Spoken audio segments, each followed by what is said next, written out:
On est le 11 aujourd'hui dans le mois de Nissan. On rentre dans les derniers jours de préparation. Je pense que chacun doit courir et être occupé.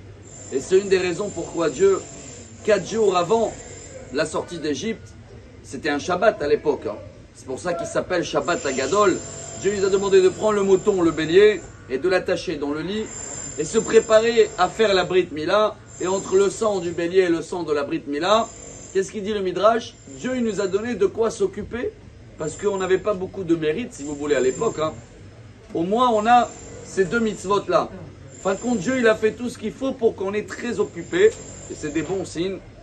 Même en ce moment, comme vous voyez partout, ce sera les supermarchés, les choses, les endroits, les mikvés, tout est en préparation pour avoir quoi? Grande liberté. Cette question, parce que ce Shabbat, il porte son nom, Shabbat Agadol, en hébreu, Shabbat c'est féminin. Ça doit être Shabbat Ha-Gedola. Pourquoi on dit Shabbat Agadol? Il y a plusieurs réponses. Que ça parle du grand miracle qu'il y avait, parce que quand ils ont attaché le bélier, tous les Égyptiens, ils sont venus, c'était leur Dieu. Et il y en a beaucoup jusqu'à aujourd'hui qui sont attachés, je ne vais pas dire à leur bélier, ils sont attachés à leurs signes d'astrologie. Ils sont attachés à leurs habitudes. Et s'il a lu la veille que demain ça va être une journée grise ou machin et tout, il est un peu coincé. Ou si le docteur il a annoncé quelque chose, alors... Et Dieu il voulait nous libérer de tout ça. C'est ça le but de Pessah. Et cette année on a un grand cadeau, Rabotai. Pour être libre d'esprit toute l'année et dépasser tous ces mazalot, on va appeler ça. Tout le mazal, l'astrologie et tout. Qu'est-ce que Dieu nous demande? De faire un effort dans ce Shabbat. Pourquoi elle s'appelle Shabbat Agadol? Il y a un grand effort à faire. Le Gadol, c'est pas sur Shabbat. Le Shabbat est l'Egdola. Mais nous, on doit faire un grand effort ce Shabbat de rien préparer pour le Seder. Il va falloir tout le faire avant, Rabotai. Shabbat, même je mets rien, même pas une assiette à table. J'attends samedi soir et là je prépare. Incroyable, vous préparez avant Shabbat si vous voulez. Ça nous donne quoi? Rabbi Yonatan Eibshitz, il disait qu'il y a 7, comment on les appelle ceux-là avec le Saturne, Shabtai, Tzedek, Noga. Les 7 planètes, bravo.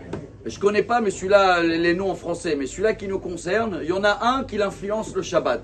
Il s'appelle Shabtai en hébreu. Saturne en français, comme ça on dit, voilà.